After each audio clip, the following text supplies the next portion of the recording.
पैसा देवा अनाउंस करे ना देवा बाकी उधार कि पागल कके भगली गा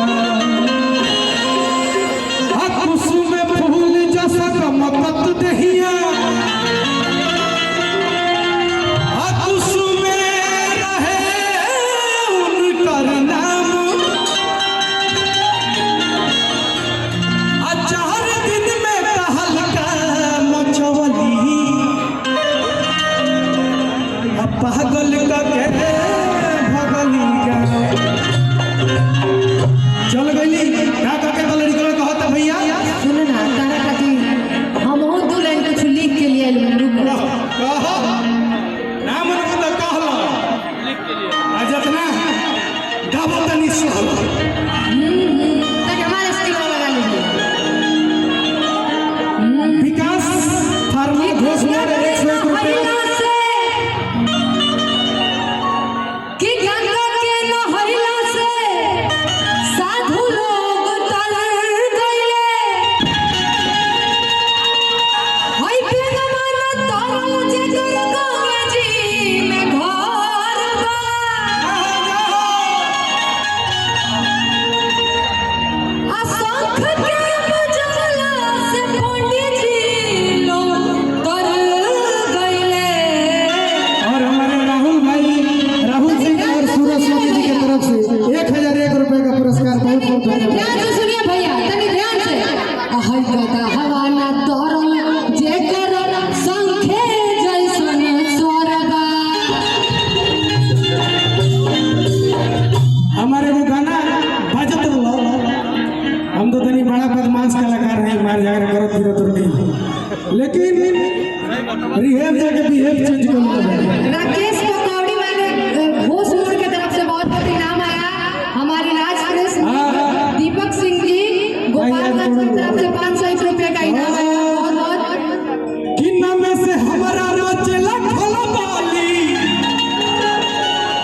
जिला गोपालगंज के हई बाहुबली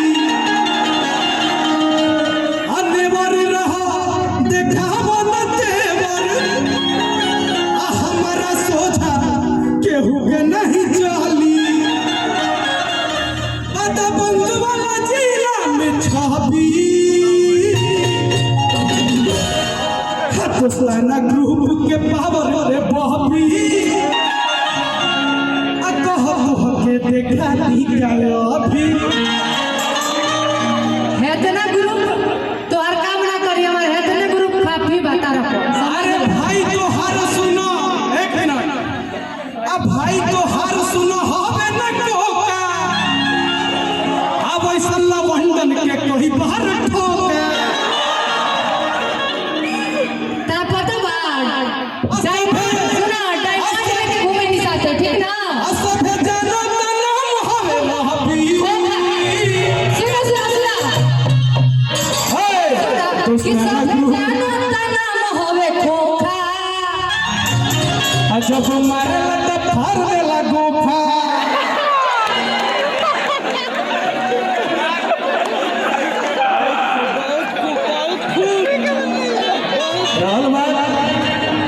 आदमी लफड़ोइया कइले बा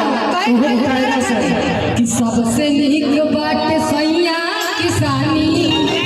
सबसे नीक बाटे सैया किसानी खुशी बाटे रहुआ घर में बानी मुँह मारो पपीला के एज पहरा में गईला के मुँह मारो पपीला के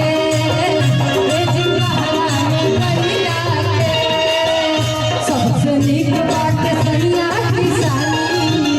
खुशी बाटे रहुआ घर में बानी मुँह मारो पपीला के एज पहरा में गईला के मुँह मारो पपीला के एज पहरा में गईला के 1 मिनट देखो 2 मिनट